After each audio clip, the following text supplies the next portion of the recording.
पतली कमर वाली बचपन की सहेली बनी सौतन। क्या कोई है इस खाओ कंपटीशन को जीतने का दम रखने वाला? शहर के खाओ कंपटीशन में 5 कॉम्पिटिटर्स बैठे होते हैं। वहां होस्ट की आवाज सुनकर भीड़ में से 2 सहेलियां अनन्या और श्रुति निकलती हैं। मेरे सामने खाने का चैलेंज, मैं इस खाओ कंपटीशन में भाग लूंगी। अरे तू पागल हो गई है क्या? वहाँ देख अंकल की उम्र के लोग बैठे हैं। अरे बच्ची, घर जाओ और टॉफी खाओ। इस खाओ कंपटीशन को जीतना तुम्हारे बस की बात नहीं है। अंकल छोटा पैकेट बड़ा धमाका किसे कहते हैं? ये अनन्या आज आपको बताएगी। आप बस कंपटीशन पूरा होने तक ये मत कहना कि बस करो बेटी तुम जीत गई। छोटी सी अनन्या खाओ कंपटीशन में बैठ जाती है और पानी पूरी खाना शुरू करती है। जहां अनन्या की पानी पूरी खाने की रफ्तार देखकर सभी हैरान हो जाते हैं।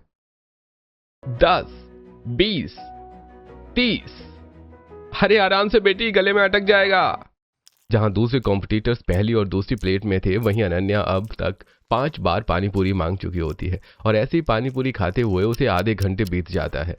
उसके साथ बैठे सारे कॉम्पिटिटर्स खाते खाते पीछे की तरफ गिर जाते हैं। अरे बस कर बेटी, गरीब की जान लेगी क्या? तू जीत गई, मैं हार मानता हूँ। अच्छा कंपटीशन जीती हो, इस बात पर एक प्लेट दे दो, मैं खाते खाते घर चली जाऊंगी। होस्ट से एक प्लेट पानी पूरी लेकर अनन्या अपनी बचपन की सहेली श्रुति के साथ पानी पूरी खाते हुए घर जाने लगती है। अरे पागल, तू इतने सारे गोलगप्पे खा गई? इतनी तो मुझे गिनती भी नहीं आती। गोलगप्पे हेल्दी नहीं होते, इतने सारे नहीं खाने चाहिए। अरे पानी पूरी से मेरी दोस्ती है, मुझे कुछ नहीं होगा। अगले दिन स्कूल के लंच ब्रेक में अनन्या और श्रुति गार्डन में आती हैं। अनन्या अपने लंच बॉक्स की जगह एक बड़ा सा डिब्बा खोलती है जिसमें ढेर सारे चावल होते हैं। साथ ही दूसरे डिब्बों में दाल और सब्जी होती है। तो लंच में इतना सारा खाना क्यों खाती है? लंच के बाद हमें कंटिन्यू क्लासरूम में बैठे रहना होता है और 12th तक ऐसे ही रहेगा। ऐसे तो तू मोटी हो जाएगी। देख, खाते हुए मुझे टोका मत कर। अगर तेरा लंच ज्यादा है ना तो तू मुझे दे दे, मैं वो भी खा जाऊंगी। अनन्या आराम से बैठकर लंच खाना शुरू करती है। ऐसे ही लंच ब्रेक खत्म होता है और अनन्या कैंटीन से समोसे लेकर क्लासरूम में समोसे खाने लगती है। यार अभी तो तूने खाना खाया, अब तू समोसे खा रही है। मुझे भूख लगी है तो मैं खा रही हूँ, तुझे भी खाना है तो खा ले। नहीं, मैं मोटी नहीं होना चाहती हूँ, तू ही खा। ऐसे ही समय बीतता है और अब बचपन की दोनों सहेलियां बड़ी हो चुकी होती हैं। अनन्या और श्रुति दोनों ही बेहद खूबसूरत और वेल मेंटेन होती हैं और आज दोनों सहेलियां शाम को टहलते हुए स्ट्रीट फूड वेंडर्स के पास जाती हैं। श्रुति चल आज पाव भाजी खाते हैं, मजा आएगा। इतना कहकर अनन्या पाव भाजी वाले के पास आ जाती है और अनन्या को देखकर पाव भाजी वाले के पसीने छूटने लगते हैं। अरे बहन, मैं तुम्हें पाव भाजी नहीं खिला सकता। तुम्हें पाव भाजी खिलाने के लिए कम से कम 10 पाव भाजी वाले चाहिए। अरे भैया, पहले तुम तो मुझे खिलाओ, फिर बाकी 9 के बारे में सोचना। अरे नहीं, तुम जब भी आती हो अकेले पूरा ठेला खाली कर देती हो, जिससे मेरे दूसरे ग्राहक लौट जाते हैं और मेरी ग्राहकी टूटती है। अगर कल को तुम नहीं आई तो फिर मैं क्या करूंगा? अरे मैं क्यों नहीं आऊंगी भला? मैं हमेशा आपके पास ही आती हूँ ना पाव भाजी खाने। आप मुझे पाव भाजी खिलाओ, वरना सबको कह दूंगी कि तुम्हारे पाव भाजी अच्छे नहीं होते और खाने में मेरी बात सब सुनेंगे। अरे गजब जबरदस्ती है। पाव भाजी वाला अनन्या को पाव भाजी खिलाना शुरू करता है और देखते ही देखते अनन्या उसके सारे पाव भाजी खा जाती है। वहीं श्रुति फ्रूट सैलेड खा रही होती है और अनन्या श्रुति के भी फ्रूट लेकर खाने लगती है। तू कहती थी ना फ्रूट हेल्दी होते हैं, देख मैं फ्रूट खा रही हूँ। जिस तरह से तू खाती है उस तरह से फ्रूट हेल्दी नहीं अनहेल्दी ही है तेरे लिए। ऐसी ही बातें करते हुए श्रुति अनन्या के साथ उसके घर पहुंचती है। पापा आ गए आप? मक्खन मत लगाना बिल्कुल भी। सच बता, तूने आज सारे पैसे खत्म कर दिए ना, इसलिए आइए ना अपने पापा को मक्खन लगाने। आंटी पैसे तो खत्म होंगे ही, पूरा पाव भाजी का ठेला खाली करके आ रही है मैडम। अरे तो क्या हुआ, खाने दो। अब बाप के राज में नहीं खाएगी तो क्या पति के राज में खाएगी? मुझे तो इसी बात का डर है कि ये मोटी हो गई है तो इसके लिए कोई रिश्ता मिलेगा भी या नहीं। वैसे ही हम मिडिल क्लास लोग हैं और इसकी खुराक की वजह से हम पैसे भी नहीं जोड़ पा रहे हैं। इसकी शादी कैसे करवाएंगे? अरे सब हो जाएगा भाग्यवान, तुम चिंता मत करो। ऐसे ही कुछ दिन बीतते हैं और एक शाम श्रुति और अनन्या मॉडर्न स्टाइलिश ड्रेस में एक मैरिज हॉल की तरफ से गुजर रही होती है। तभी अनन्या को कुछ खुशबू आती है। जलेबी, गुलाब जामुन, गर्मा गर्म कचौरियाँ। श्रुति जल्दी चल, देख वहाँ रसमलाई मुझे बुला रही है। भुक्कड़, कोई नहीं बुला रहा है तुझे। न जाने किसकी शादी है, उसमें हम जाकर खाना कैसे खा सकते हैं? अरे दाने दाने पर लिखा होता है खाने वाले का नाम, और इस मैरिज हॉल के खाने पर मेरा नाम लिखा है। जल्दी चल। अनन्या श्रुति को खींचकर मैरिज हॉल में लेकर आती है और फूड काउंटर के पास खड़ी होकर लगातार खाने लगती है। हे भगवान, न जाने किसकी शादी में लेकर आ गई है मुझे। कहीं पकड़ी गई तो इसके साथ मुझे भी बर्तन धोने पड़ेंगे। खैर, बर्तन तो धोने ही पड़ेंगे, सलाद ही खा लेती हूँ मैं। श्रुति कोने में खड़ी होकर सैलेड खाने लगती है। वहीं अनन्या को खाता देखकर शादी में आए मेहमान और वेटर हैरान हो जाते हैं। अरे भैया, तुम और दो ना, तुम्हारा थोड़ी ना खा रही हूँ, और मेरे पेट में जा रहा है, तुम्हारे पेट में थोड़ी ना जा रहा है। पूरी थाली भरो। अनन्या की खबर पाकर लड़के लड़की के माता पिता और घर के लोग अनन्या की तरफ आने लगते हैं। अनन्या जल्दी भाग, वरना जितना खाया है उससे ज्यादा बर्तन धुलवाएंगे ये लोग। ला दे मुझे जलेबियां। अनन्या वेटर को धक्का मारती है और अपने हाथों में ढेर सारी जलेबियां भरकर खाते हुए श्रुति के साथ भागने लगती है। वहीं शादी में अपने दोस्तों के साथ आए अरुण की नजर अनन्या पर पड़ती है। यार, कितनी प्यारी लड़की थी, दूसरी की शादी में आकर खाना खा रही थी और जैसे ही पोल खुली भागते हुए भी जलेबियां लेकर भागी। पहली झलक में अनन्या की मासूमियत भरी हरकत अरुण के दिल में घर कर जाती है। वहीं सभी से बचते हुए श्रुति और अनन्या भागते हुए मैरिज हॉल से काफी दूर पहुंच जाती हैं। तू किसी दिन मरवाएगी मुझे, कहा था ना मत जा दूसरी की शादी में। अरे तो क्या हुआ, खाने का तो मिला ना, और तू तो वहाँ सलाद खा रही थी। हाँ, वैसे भी बिना इनविटेशन का खाना खाने में मजा तो बहुत आया, और उनका चेहरा देखने लायक था। तूने तो सबकी हालत खराब कर दी। चल अब घर चलते हैं। अनन्या को ढूंढते हुए अरुण भी अनन्या के पीछे पीछे आ जाता है और अनन्या का पीछा करते हुए अनन्या का घर देख लेता है। कुछ तो बात है लड़की में, उसकी सिर्फ एक झलक मुझे यहां तक खींच लाई। अरुण अपने घर चला जाता है और अगले दिन ऑफिस जाने से पहले अरुण अनन्या के घर के पास चाय टपरी पर बैठकर कभी अनन्या को बालकनी में कपड़े सुखाते हुए तो कभी घर के बाहर बच्चों के साथ खेलते हुए देखता है। और अगले दिन अरुण ऑफिस से घर आता है, जहां पूरा परिवार पंडित दीनदयाल के साथ अरुण के लिए लड़की पसंद कर रहा होता है। भैया आ गए आप, ये देखिए हमने कितनी सारी लड़कियां फाइनल की है आपके लिए। बेटा, इनमें से कोई एक लड़की पसंद कर ले, फिर हम तेरी शादी की बात आगे बढ़ाते हैं। माँ, मेरी शादी और ऐसे अचानक? अचानक का क्या मतलब है? इतना बड़ा हो गया है, अब शादी नहीं करवाऊंगी तो कब करवाऊंगी? मम्मी, अगर तुम्हें मेरी शादी करवानी ही है तो मेरी नजर में एक लड़की है, मुझे बहुत पसंद है, उससे करवा दो। भाई, हमें तो एक लड़की अच्छी को अपनी बहू बनाना है। अब वो हमारी ढूंढी हुई हो या तेरी पसंद की हो, हमें कोई दिक्कत नहीं है। कौन है वो लड़की? अनन्या नाम है उसका। मैंने उससे अभी तक बात नहीं की है, बस उसका घर पता है। पंडित जी, आप जरा उनके घर जाकर हमारे बेटे के लिए रिश्ते की बात कीजिए। अगर वो राजी होते हैं तो हम रिश्ता लेकर जाएंगे। अरे जी, मैं पंडित हूँ, मेरा तो यही काम है। बेटा, तुम मुझे लोकेशन भेज दो, मैं कल रिश्ते की बात कराऊंगा। अगले दिन दीनदयाल, पंडित कृष्णलाल और मीनाक्षी के घर अरुण का रिश्ता लेकर पहुंचते हैं। तेज गर्मी में पंडित जी पसीने से भीगे होते हैं। पंडित जी, आप तो पूरे पसीने से भीगे हुए हैं, आइए अंदर बैठिए, मैं आपके लिए ठंडा शरबत लेकर आती हूँ। अनन्या पंडित जी को पंखे के नीचे बिठाती है और ठंडा शरबत पिलाती है। तभी कृष्णलाल और मीनाक्षी भी पंडित जी के पास आते हैं। जी, बड़ी गुणवान बेटी है आपकी, ब्राह्मण का सम्मान करना जानती है। धन्यवाद पंडित जी, वैसे हमने आपको पहचाना नहीं। अरे दरअसल मैं लड़के लड़कियों का जोड़ा बिठाता हूँ। एक लड़का है जो आपकी बेटी को बहुत पसंद करता है, उसके परिवार ने मुझे भेजा है, उसमें इसका सारा बायोडेटा है। कृष्णलाल और मीनाक्षी अरुण का बायोडेटा देखते हैं, वहीं अनन्या भी अरुण की फोटो देखती है। लड़का तो बहुत हैंडसम है, श्रुति को बताना पड़ेगा। पंडित जी, आप इन्हें घर बुलाइए, हम इनसे मिलना चाहते हैं। अगले दिन अरुण पूरे परिवार के साथ अनन्या के घर आता है, जहां श्रुति भी अनन्या के साथ एक तरफ खड़ी होती है। अरे वाह, लड़का तो बड़ा हैंडसम है। भैया, लड़की तो बहुत अच्छी ही पसंद की है आपने। हमें तो आपकी बेटी पसंद है। आप बताइए, हमारे बेटे के लिए आपकी क्या राय है? जी, हमें भी ये रिश्ता मंजूर है। इस तरह अरुण और अनन्या की शादी तय होती है और इसकी खुशी मनाने अनन्या श्रुति के साथ पिज्जा खाने पहुंचती है। ऐसे ही दिन बीतते हैं और आज शादी की तारीख होती है। दूल्हा बना अरुण मंडप में बैठा होता है, वहीं दुल्हन के कपड़ों में अनन्या चाउमीन खा रही होती है। बसकर बुक्कड़, खुद की शादी में खुद का खाना खाने वाली तो पहली दुल्हन है। थैंक यू यार, तूने ये चाउमीन लाकर मुझे दे दी। मम्मी ने तो कह दिया था कि मैं शादी तक कुछ नहीं खाऊंगी। सुन, अब तेरी शादी हो रही है तो अपने खाने पीने की आदत बदल देना। ऐसा ना हो कि तू खाते खाते मोटी हो जाए और जीजा जी किसी पतले वेल मेंटेन फिगर वाली लड़की को तेरी सौतन बना कर ले आए। ऐसे ही मजाक मस्ती में अनन्या और अरुण की शादी होती है और अनन्या विदा होकर अपने ससुराल चली आती है। बहू दाहिने पैर से कलश गिराकर घर प्रवेश करो। अनन्या दाहिने पैर से कलश गिराकर गृह प्रवेश करती है। अरुण अपने कमरे में चला जाता है। वहीं प्रीति दूध का गिलास लाकर अनन्या को देती है। भाभी लीजिए ये हल्दी वाला दूध और कमरे में चलिए, मम्मी ने कहा है कि भाभी को ये दूध देकर कहना भैया को दे दे। सुबह से भूखी हूँ मैं और दूध वो पियेंगे, पहले दूध मैं पीऊंगी, अगर बचा तो उनको दे दूंगी। प्रीति अनन्या को कमरे में भेजती है और दरवाजा बंद कर देती है। कमरे में आते ही अनन्या तुरंत दूध पी जाती है। अरे वो दूध तो मेरे लिए होगा ना? मैंने सुबह से कुछ नहीं खाया था, मुझे बहुत भूख लगी थी इसलिए मैंने दूध पी लिया। अरे ठीक किया तुमने। आप इतने जोर से क्यों हंस रहे हैं?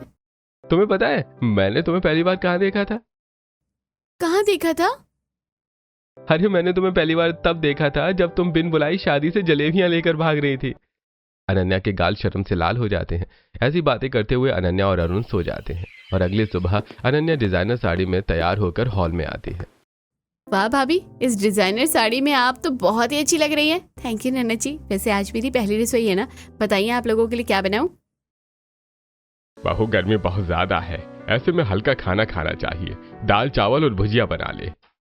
चल बहू मैं तुझे किचन दिखाती हूँ। शारदा अनन्या को लेकर किचन में आती है और किचन में रखा सारा सामान दिखाती है और अनन्या कुकर में ढेर सारे आलू और दूसरे पतीले में ढेर सारे चावल रखकर चूल्हे पर चढ़ा देती है। बहू हम तो 5 लोग ही हैं, आलू और चावल कम कर। मम्मी जी मैं बहुत अच्छा खाना बनाती हूँ, इतना भी कम पड़ेगा। अच्छा ठीक है बहू, बना हम डाइनिंग टेबल पर बैठे हैं। दाल चावल सब्जी के साथ अनन्या पूड़ी, कचौड़ी, आलू दम और अपनी पसंद की मिठाइयाँ बनाती है और डाइनिंग टेबल पर सभी को परोसती है। वाह भाभी, हमने तो सोचा था कि गर्मी में आपको क्यों परेशान करें, इसलिए दाल चावल सब्जी बनाने के लिए कहा था, पर आपने तो बड़ा मजेदार खाना बनाया है, वो भी इतनी जल्दी। अनन्या तुम भी हमारे साथ बैठ जाओ खाना खाने। नहीं आप लोग खाइए, मैं फिर बाद में खा लूंगी। पूरा परिवार खाना शुरू करता है और पेट भरकर खाना खाता है। उसके बाद भी काफी खाना बच जाता है। वाह बहू, बहुत अच्छा खाना बनाया है, शाबाश। अब मैं अपने दोस्तों के पास जा रहा हूँ और मैं ऑफिस जा रहा हूँ, मेरा लंच पैक कर दो। आप ऑफिस जाइए, लंच में मैं आपके लिए दूसरा खाना बनाकर लाऊंगी। रामलाल और अरुण घर से निकलते हैं, वहीं अनन्या खाने बैठती है। देख बहू कितना सारा खाना बच गया है ना। मम्मी जी अभी मैं बची हूँ ना खाना खाने को। अरे अरे बहू तू इतना खाना नहीं खा पाएगी, झूठा करके मत रख देना, हम दोपहर में खा लेंगे। शारदा की बात अनसुनी करके अनन्या खाना शुरू करती है और देखते ही देखते सारा खाना चट कर जाती है। भाभी कितने दिनों की भूखी थी आप, हम सबने मिलकर इतना खाना नहीं खाया जितना आपने आधे घंटे में खाकर खत्म कर दिया। बहू तेरी तबीयत तो ठीक है ना, इतना खाना कोई कैसे खा सकता है? मम्मी जी शादी के 1 दिन पहले से ही मुझे खाना खाने से मना कर दिया गया था, इसलिए मुझे बहुत भूख लगी थी। ऐसी दोपहर होती है। अनन्या एक बार फिर ढेर सारा खाना बनाती है और अरुण को लंच देकर घर आकर पेट भरकर खाना खाती है। अनन्या की खुराक देखकर शारदा और प्रीति हैरान रह जाती हैं। ऐसे ही एक दिन घर में कुछ मेहमान आए होते हैं। शारदा मेहमानों को चाय नाश्ता कराने के लिए किचन में आकर फ्रिज खोलती है। अरे ये क्या, मैंने फ्रिज में कोल्ड ड्रिंक और मिठाई रखी थी, कहाँ गई? बहू से पूछती हूँ। शारदा अनन्या के कमरे में आती है जहां अन्य ढेर सारी मिठाइयां और कोल्ड ड्रिंक चिप्स खा रही होती हैं। ये मेरा बेटा किसे बहू बनाकर ले आया है, एक औरत इतना सब कैसे खा सकती है? शारदा तुरंत रामलाल को इशारे से बुलाती है और बाहर से थोड़ा नाश्ता मंगवाकर मेहमानों की खातिरदारी करती है और मेहमानों के जाने के बाद अनन्या हॉल में आती है और मेहमानों से बचे समोसे खाने लगती है। मुझे समोसे बहुत पसंद है। मम्मी तुम्हें कोई ऐसी वैसी बहू नहीं मिली है, तुम्हें भुक्कड़ बहू मिली है। बहू अगर तुम्हें खाना ही था तो एक बार अपनी सास से पूछ लिया होता। अगर बाहर नाश्ता नहीं मिलता तब तो मेहमानों के सामने हमारी बेइज्जती हो जाती। ऐसी रात होती है। अनन्या पूरे परिवार के साथ खाने पर बैठी होती है। आप लोग कह रहे थे ना भाभी बड़ी फुर्ती से काम करती है, उससे भी ज्यादा फुर्ती से भाभी खाना भी खाती है। हमारे 1 महीने का राशन भाभी ने 1 हफ्ते में चट कर दिया है। अनन्या अगर तुम इस तरह खाओगी तो तुम्हारा वजन बहुत ज्यादा बढ़ जाएगा, इससे तुम्हें काफी तकलीफ होगी। अपनी सहेली श्रुति को देखो, उसने खुद को कितना मेंटेन किया है। मैं बचपन से ऐसी खाती हूँ, मैं मोटी नहीं होंगी। कुछ दिन बीतते हैं और अनन्या का वजन बढ़कर 80 किलो हो जाता है। और एक दिन कमरे में पोंछा मारते हुए कॉकरोच देखकर अनन्या बेड पर कूदकर चढ़ जाती है, जिससे बेड टूट जाता है। देखा अनन्या, तुम कहती थी तुम्हारा वजन नहीं बढ़ेगा, पर तुम्हारा वजन इतना बढ़ गया है कि तुम्हारे कूदने से ये बेड टूट गया। ये बेड ही कमजोर है, तुम दूसरा मजबूत बेड बनवाओ। अरुण एक मजबूत बेड मंगवाता है। ऐसे ही 8 महीने बीतते हैं और अब अनन्या 150 किलो की हो चुकी होती है और घर की साफ सफाई कर रही होती है। मैं कब से काम कर रही हूँ, अब मैं थक गई हूँ, कुछ खा लेती हूँ फिर काम करूंगी। अनन्या पिज्जा ऑर्डर करके खाने बैठती है, तभी श्रुति अनन्या से मिलने आती है। तू इतनी मोटी हो गई फिर भी पिज्जा खा रही है? एक्सरसाइज ना सही, घर का काम ही कर लिया कर और खाने पर कंट्रोल कर। मैं काम ही कर रही थी, थक गई, इसलिए पिज्जा मंगा कर खा रही हूँ। पता है श्रुति दीदी, पहले भाभी काम करते हुए हाफती नहीं थी, अभी 5 मिनट पहले भाभी ने काम शुरू किया और हाफने लगी। मेरी बात मान अनन्या, जंक फूड खाना छोड़ दे, वरना तू और मोटी हो जाएगी। तू मेरे खाने पर नजर मत लगा, मुझे नहीं बात करना तुमसे। ऐसे कुछ दिन बीतते हैं और एक दिन अरुण बाथरूम में नहा रहा होता है। अनन्या, जरा मेरा टॉवल दे दो। हाँ अभी आई। अनन्या कमरे से बालकनी में आती है और बालकनी से टॉवल लेकर हांफते हुए बाथरूम में जा रही होती है और दरवाजे पर फंस जाती है। अरुण मैं फंस गई, अरुण मुझे निकालो। अरे अरे अनन्या, रुको रुको, मैं आता हूँ। अरुण अनन्या के हाथों से टॉवल लेकर कपड़े बदलता है और अनन्या को दरवाजे से अंदर की तरफ खींचने लगता है। वहीं अनन्या की आवाज सुनकर पूरा परिवार भी कमरे में आ जाता है। अरुण आराम से, मेरा पेट दीवार में रगड़ रहा है। भाभी 2 पैकेट चिप्स लेकर आऊं? चिप्स खाइए, दरवाजे से निकल जाइएगा। चिप्स खाने से मैं दरवाजे से कैसे निकलूंगी? चिप्स खाकर आपका पेट और बड़ा हो जाएगा और ये दीवार अपने आप टूट जाएगी, फिर आप आराम से निकल जाइएगा। मेरा मजाक मत उड़ाइए, मेरी मदद कीजिए। शारदा और प्रीति भी अनन्या को बाहर की तरफ खींचते हैं और अंदर की तरफ धकेलते हुए दरवाजे से निकालने की कोशिश करने लगते हैं। इसी में बाथरूम का दरवाजा टूट जाता है और अनन्या बाथरूम में अरुण के ऊपर गिर जाती है। अरे अरे बेटा, तू ठीक तो है ना? अरे माँ, लग गई। अरे अनन्या, उठो मेरे ऊपर से। शारदा और प्रीति मिलकर अनन्या को उठाती हैं और अरुण कमर पकड़कर खड़ा होता है। अनन्या, अब तो अपने मोटापे का कुछ करो, इतनी मोटी हो गई हो कि तुम दरवाजे में फंस जा रही हो। बेटा, अब घर के दरवाजे खिड़कियों को बड़ा कर ले, क्योंकि तेरी बीवी के कमर का कमरा हो गया है। अरुण घर के छोटे दरवाजों को बड़ा करवाता है। ऐसे कुछ दिन बीतते हैं और एक शाम अनन्या और अरुण फुटपाथ पर चल रहे होते हैं। अब मुझसे नहीं चला जा रहा, मुझे थोड़ा आराम करने दीजिए। अनन्या, ड्रामा मत करो, तुम इससे ज्यादा चला करती थी, चुपचाप पैदल चलकर घर चलो। चलते हुए अनन्या के चेहरे से पसीने टपकने लगते हैं। तभी अनन्या केले के छिलके से फिसलकर गिर पड़ती है और आसपास सभी लोग भीड़ लगा लेते हैं। अनन्या, तुम ठीक हो ना? उठो उठो। ऐसे कैसे उठूं? मेरा हाथ पकड़ो, मुझे उठाओ। अरे सब ध्यान से देखो, भैया डेड लिफ्टिंग करने जा रहे हैं। भैया जिम बेल्ट दूं क्या? अरे भैया, ऐसी डेड लिफ्टिंग रोज करते होंगे, इन्हें जिम बेल्ट की जरूरत नहीं है। लोगों की भीड़ में अनन्या और अरुण बहुत एम्बैरेसमेंट फील करते हैं। इसी तरह जोर लगाकर अरुण अनन्या को उठाकर खड़ा करता है। अनन्या, तुम्हारी वजह से हर जगह बेइज्जती होती है। जा रहा हूं मैं, तुम्हें जैसे आना है तुम वैसे घर आ जाना। इतना कहकर अरुण आगे बढ़ने लगता है। वहीं अनन्या भी अरुण के पीछे पीछे चलने लगती है। ऐसे कुछ दिन बीतते हैं और एक रात 3 बजे अरुण बालकनी में किसी से फोन पर बात कर रहा होता है। तभी वहां अनन्या आती है। इतनी रात में आप बालकनी में क्या कर रहे हैं? खाना ऑर्डर कर रहा हूँ, खाओगी? हाँ हाँ, मुझे बहुत भूख लगी है। अरे जाओ ना यहाँ से, मेरा दिमाग खाने क्यों आई हो? जाकर देखो, फ्रिज में कुछ रखा होगा, बैठकर खाओ। अरे हाँ, अच्छा याद दिलाया, नंजी ने फ्रिज में आइसक्रीम रखी है, मैं तो भूल ही गई थी। अरुण फोन पर बातें करने लगता है। वहीं अनन्या रात के 3 बजे फ्रिज से आइसक्रीम निकालकर खाने लगती है और अगले दिन श्रुति चिया सीड लेकर अनन्या के घर आती है। अनन्या, ये ले, तू ना चिया सीड पिया कर, इससे तेरा मोटापा कम हो जाएगा। इसका टेस्ट तो अच्छा है ना? आइसक्रीम नहीं है, चिया सीड्स। टेस्ट चाहे जैसा भी हो, पीना जरूर। नहीं, टेस्ट ही नहीं है तो फिर मैं नहीं पीऊंगी। और तूने आइसक्रीम का नाम लेकर मुझे रात की आइसक्रीम याद दिला दी। कल रात मैंने 3 बजे आइसक्रीम खाई, बड़ी टेस्टी थी। रात के 3 बजे तू आइसक्रीम खा रही है? अरुण तुझे मना नहीं करता क्या? अरे वो तो फोन पर बात कर रहे थे, मैं उनसे पूछने गई तो तभी उन्होंने मुझे याद दिलाया कि फ्रिज में आइसक्रीम रखा हुआ है। तू बेवकूफ है क्या? तू क्या चाहती है तेरा पति तेरी सौतन लेकर आए? रात को 3 बजे वो किसी से बात कर रहा था और तू आइसक्रीम खाने चली गई। जरा पता कर किससे बात कर रहा था। किसी से भी बात कर रहा हूँ, मुझे क्या? मैं तो जा रही हूँ रसमलाई बनाकर खाने, और तू मेरी मदद कर, वॉशिंग मशीन के कपड़े निकाल कर छत पर फैला दे। श्रुति बड़ी फुर्ती से वॉशिंग मशीन के कपड़े निकालकर छत पर फैला देती है। पूरा परिवार श्रुति को देख रहा होता है। वाह वाह श्रुति बेटी, क्या लचक है तेरी कमर में, क्या रफ्तार है तेरी। काश मेरी मोटी बहू भी तेरी तरह फिट होती तो उसे घर के कामों में तेरी मदद नहीं लेनी पड़ती। एक समय में मैं श्रुति जैसी पतली थी, तब तो मेरी बड़ी तारीफ होती थी। आज मैं मोटी हो गई हूँ तो मेरी बुराई हो रही है। कुछ दिन बीतते हैं। एक दिन पूरा परिवार तैयार होकर घर से निकलकर ऑटो स्टैंड पहुंचता है, जहां अनन्या ऑटो में बैठती है और दूसरी तरफ से नागेंद्र ऑटो से बाहर गिर जाता है और ऑटो का अगला चक्का हवा में उठ जाता है। अरे माँ, अरे ये ऑटो रिक्शा में छोटा हाथी कहाँ से आ गया? अरे इस छोटे हाथी को निकालो मेरे ऑटो रिक्शा से, मेरा ऑटो रिक्शा टूट जाएगा। अरे भैया कुछ नहीं होगा, चलो ना, मैं पैदल नहीं चल सकती। अरे नहीं नहीं, पहले तुम बाहर निकलो, नहीं तो मेरे ऑटो रिक्शा का राम नाम सत्य हो जाएगा।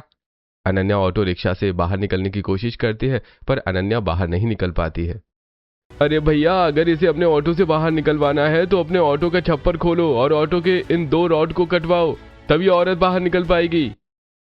अरे भैया, मेरी बहू को बाहर निकालो, तुम्हारा जो खर्चा होगा हम दे देंगे। ऑटो का छप्पर खुलवाया जाता है और सामने की 2 रॉड काटकर अनन्या को बाहर निकाला जाता है और अरुण ऑटो वाले के नुकसान के पैसे देता है। आज से मैं कभी ऑटो रिक्शा में नहीं बैठूंगी, कभी भी जाना होगा तो मैं कैब बुक करूंगी। हाँ, मैं तो पैसे का पेड़ लगा रहा हूँ ना। 3 महीने का राशन 1 महीने में खाकर खत्म कर देती हो, ऊपर से तुम्हारे बाहर के खाने पीने का खर्च और ऐसे नुकसान तो तुम करती रहती हो। ऊपर से अब मैं कैब का खर्चा उठाऊंगा, मुझे जाना ही नहीं है तुम्हारे साथ कहीं पर। हमें भी नहीं जाना है कहीं, सब वापस चलो। अरुण दूसरी तरफ बढ़ जाता है। वहीं अनन्या सास ससुर और अपनी नंद के साथ घर वापस आकर इडली डोसा बनाती है और हॉल में बैठकर खाने लगती है। अरुण को ज्यादा ही गुस्सा करने लगा है मेरे ऊपर। मैं ऑटो रिक्शा में फंस गई, इसमें मेरी क्या गलती है? वो ऑटो रिक्शा ही छोटी थी। तभी अरुण श्रुति के हाथों में हाथ डालकर घर के अंदर आता है। श्रुति तू समझा ना अरुण को कुछ। अनन्या, मुझे कुछ समझाने की जरूरत नहीं है। अरे मैं अब सब समझ गया हूँ, तुम आराम से इडली डोसा खाओ, मैं और श्रुति कमरे में जा रहे हैं। आप मेरी दोस्त के साथ कमरे में क्यों जाएंगे? देख रही है मम्मी जी क्या कह रहे हैं अरुण। मम्मी पापा, प्रीति और अनन्या तुम भी सुन लो, श्रुति मेरी गर्लफ्रेंड है और आज से श्रुति हमारे साथ रहेगी। ऐसा घटिया मजाक मत करिए वरना मैं मायके चली जाऊंगी। मैं मजाक नहीं कर रहा हूँ, मैं और श्रुति एक दूसरे को बहुत दिन से डेट कर रहे हैं। आई लव श्रुति। ये सच है, मैं भी अरुण को पसंद करती हूँ। अनन्या गुस्से में अपनी उंगलियां चाटते हुए आगे बढ़ती है। मेरी बचपन की सहेली होकर तू मेरी सौतन बनना चाहती है? रुक, मैं तुझे बताती हूँ। खबरदार अनन्या, जो श्रुति को हाथ भी लगाया, इसी वक्त मैं तुम्हें घर से निकाल दूंगा, श्रुति से शादी कर लूंगा। आप लोग कुछ कहते क्यों नहीं है? बहू, तुमने कभी हमारी बात सुनी जो हम तुम्हारी बातें सुने? मुझे तो श्रुति पसंद है, आज से श्रुति ही हमारी बहू है। मैं भी देखती हूँ मेरे बचपन की सहेली मेरी सौतन कैसे बनती है। मैं अरुण को डिवोर्स नहीं दूंगी, इसी घर में बैठी रहूंगी। बैठी रहो घर में, सिर्फ मेरा राशन ही तो लगेगा, वो पहले भी लगता था, पर रहूंगा तो श्रुति के साथ ही। इतना कहकर अरुण श्रुति को लेकर अपने कमरे में चला जाता है। ऐसी रात होती है, अनन्या अपने कमरे में आती है और अरुण और श्रुति के पहले ही बेड पर लेट जाती है। अब देखती हूँ कैसे अरुण श्रुति के साथ रात गुजारते हैं। मैं उन दोनों को साथ में सोने ही नहीं दूंगी। पहले भी कहाँ तुम मुझे सोने देती थी, तुम्हारे सोने के बाद बेड में जगह कहाँ बचती है, इसलिए मैंने प्रीति से कहकर दूसरा कमरा तैयार करवा लिया है। मैं और श्रुति वहीं रहेंगे। अरुण अपना सारा सामान लेकर श्रुति के साथ दूसरे कमरे में चला जाता है। ऐसी रात बीतती है और अगली सुबह श्रुति अरुण और प्रीति के साथ बालकनी में एक्सरसाइज कर रही होती है। वहीं अनन्या प्लेट भरकर ढोकले खा रही होती है। थैंक यू अनन्या, तेरी वजह से आज अरुण मुझे मिल गया। तुझे और भी कुछ खाने का मन हो तो मुझसे कहना, मैं पैसे दे दूंगी। अरे चुड़ैल कहीं की, अपनी बचपन की सहेली की ही सौतन बन बैठी है तू। चुल्लू भर पानी में डूब मर, मनहूस नागिन कहेगी, सहेली को ही डस लिया। ऐसी शाम हो जाती है। अरुण एक सुंदर नेकलेस और डिजाइनर ड्रेस श्रुति को गिफ्ट करता है और दरवाजे के पास छिपकर अनन्या ये सब देख रही होती है। श्रुति, तुम जल्दी ये ड्रेस पहन कर आओ, मुझे देखना है इस ड्रेस में तुम कैसी लगती हो। श्रुति मॉडर्न डिजाइनर ड्रेस पहन कर आती है जिसमें श्रुति बहुत खूबसूरत लग रही होती है। अरे वाह श्रुति, तुम कितनी प्रिटी लग रही हो। मेरे लिए तो कभी ऐसी डिजाइनर ड्रेस नहीं लेकर आए और मेरी सौतन के लिए डिजाइनर ड्रेस लेकर आए हो।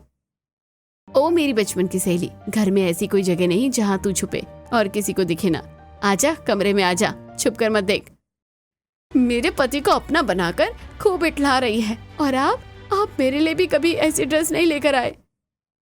अच्छा, तो तुम अपनी पसंद से कोई भी डिजाइनर ड्रेस पहन कर आओ, तो मैं श्रुति को छोड़ दूंगा। सच में? रुकिए, मैं अभी डिजाइनर ड्रेस पहन कर आती हूँ। अनन्या खुश होकर तुरंत शहर के सबसे बड़े कपड़ों के शॉपिंग कॉम्प्लेक्स में पहुंचती है। बताइए मैम, क्या चाहिए आपको? मेरी साइज की मुझे एक डिजाइनर ड्रेस दीजिए जो मुझे बिल्कुल फिट आ जाए। माफ कीजिएगा मैम, आपकी साइज की डिजाइनर ड्रेस हमारे पास तो क्या पूरे शहर में किसी के पास नहीं मिलेगी। ब्रांड आपकी साइज की ड्रेस डिजाइन ही नहीं करती है। क्यों नहीं करते? क्या मुझे डिजाइनर ड्रेस पहनने का हक नहीं है? मेरे लिए डिजाइनर ड्रेस बनवा कर लाई है, मुझे ड्रेस चाहिए। मैम आप कहीं और देख लीजिए, ये पॉसिबल नहीं है। अनन्या पसीने से लथपथ पूरा शॉपिंग कॉम्प्लेक्स छान मारती है, लेकिन उसे अपनी साइज की एक भी डिजाइनर ड्रेस नहीं मिलती। थक हार कर अनन्या एक कॉफी कैफे में बैठ जाती है। तभी अनन्या की नजर अरुण और श्रुति पर पड़ती है, जो एक दूसरे का हाथ पकड़कर बात कर रहे होते हैं। ऐसे आज का दिन बीतता है और अगले दिन अनन्या तरह तरह के पकवान बनाकर डाइनिंग टेबल पर लाती है, जहां श्रुति अपने हाथों से अरुण को सलाद खिला रही होती है। अरुण, ये क्या खा रहे हो? देखो मैंने तुम्हारी पसंद की चीजें बनाई है, ये खाओ, ताकि मेरा अरुण तेरे जैसा मोटा हो जाए। तू खा ये सब और खाकर मोटी हो जा। चुड़ैल, तू ही मेरे पति और मेरे बीच में आई है। आज तो जो हो जाए, मैं तुझे ककड़ी की तरह तोड़ दूंगी। अनन्या श्रुति को मारने आगे बढ़ती है, तभी श्रुति फुर्ती से हट जाती है और अनन्या डिसबैलेंस होकर जमीन पर गिर पड़ती है। अरे मुझे उठाओ। मैंने तेरा पति नहीं छीना है, तूने खुद अपना पति गंवाया है। अगर हिम्मत है तो मेरी तरह स्लिम होकर दिखा, तेरा पति खुद तेरे पास आ जाएगा। पर जो खुद उठ नहीं सकती वो वेल मेंटेन फिगर कैसे बनाएगी? अरे चलो श्रुति, यहाँ से हमें फंक्शन में जाना है, मैं तुम्हें अपने ऑफिस के फंक्शन में लेकर चलता हूँ। श्रुति और अरुण हाथों में हाथ डालकर घर से निकल जाते हैं। यह देखकर अनन्या का खून खौल उठता है। अनन्या किसी तरह उठती और मायके आकर सारी बात अपने माता पिता को बताती है। तुझे तो मैं पहले ही कहती थी कि मत खा, इतना मोटी हो जाएगी। इसमें बेचारे अरुण की क्या गलती है? हर पति को ऐसी पत्नी चाहिए होती है जो सुंदर हो। माँ, मैं अब अपना आप को बदल लूंगी। मैं पहले जैसी पतली बनूंगी और अरुण को सबक सिखाऊंगी। उसने मुझे धोखा देकर बहुत गलत किया है। अब पतली होकर क्या करेगी? जब होना था तब हुई नहीं। अरे मीनाक्षी, अगर बेटी मेरी पतला होना चाहती है तो हमें उसका साथ देना चाहिए। बेटी पतली हो, तेरा पिता तेरे साथ है। अगले दिन सुबह 5 बजे अनन्या पार्क पहुंचती है और रनिंग शुरू करती है। तभी कुछ औरतें, अब अकल आई इसे, जब इसके पति इसकी ही बचपन की सहेली को सौतन बनाकर ले आया है। ताने सुनकर अनन्या तेज दौड़ना शुरू करती है, लेकिन थककर जमीन पर गिर जाती है। ये पतली होगी, इसके बस की बात नहीं है। ये सिर्फ खा सकती है, पतली नहीं हो सकती। नहीं, मैं पतली होंगी, मुझे पतली होना है। अनन्या दोबारा खड़ी होती है और बड़ी मुश्किल से मैदान का एक चक्कर लगाकर घर लौटती है और पोछा मारना शुरू करती है। अरे तुझे तो पोछा मारने में थकान हो जाती है, चल लिट्टी खा ले। हट जाओ माँ, मुझे परेशान मत करो। आज से मैं सिर्फ श्रुति की तरह उबलती हुई सब्जियां और सलाद खाऊंगी, वो भी दिन में सिर्फ 2 बार। अनन्या घर का सारा काम अकेले करती है और थकान से चूर होकर उबली हुई सब्जियां खाने बैठती है। चाहे जैसा भी स्वाद हो, मैं उबली हुई सब्जियां ही खाऊंगी। कुछ दिन बीतते हैं। पार्क में दौड़ने आई अनन्या श्रुति और अरुण को साथ में एक्सरसाइज करते हुए देखती है। थैंक यू श्रुति, ये बार बार तेरा अरुण के नजदीक आना मुझे और मोटिवेट करता है। आज अनन्या बिना थके पूरे ग्राउंड के 10 चक्कर लगाती है। ऐसे दिन बीतने लगते हैं और 6 महीने के बाद अनन्या पहले से भी ज्यादा स्लिम और वेल मेंटेन्ड फिगर हासिल कर लेती है और रात 3 बजे अनन्या की नींद खुलती है। मैं सो नहीं सकती, मुझे श्रुति और अरुण को सबक सिखाना है। रात के 3 बजे अनन्या अपने कमरे में रस्सी कूदने लगती है। ऐसे कुछ दिन बीतते हैं। एक दिन डिजाइनर कपड़ों में तैयार अनन्या अपने माता पिता के साथ हॉल में खड़ी होती है। देखिए मम्मी पापा, मैंने कर दिखाया, मैं दोबारा पहले जैसी पतली हो गई हूँ। बेटी, इसका क्या फायदा? अरुण तो श्रुति से शादी करने वाला है। उसने डिवोर्स पेपर और इनविटेशन कार्ड भिजवा दिया है। मैं भी देखती हूँ वो चुड़ैल मेरे अरुण से कैसे शादी करती है। आज मैं अपने अरुण को वापस पालूंगी। इतना कहकर अनन्या डिवोर्स पेपर और इनविटेशन कार्ड लेकर अपने ससुराल पहुंचती है। आप कौन है? मेरे उस सौतन और धोखेबाज पति को बुलाओ, वो पहचान लेंगे मुझे, मैं कौन हूँ। अच्छा, तू तो पतली हो गई। पर अब क्या फायदा, अरुण और मैं शादी करने वाले हैं। अरुण, तुम श्रुति से शादी मत करो, देखो मैंने खुद को कितना फिट कर लिया है। अच्छा, और अगर कल तुम फिर पहले जैसी खाने लगी और मोटी हो गई तो? नहीं अरुण, अब मैं समझ गई हूँ, फिट होना बहुत जरूरी है। नहीं, मुझे तुम पर भरोसा नहीं है। मैं तो श्रुति से ही शादी करूंगा।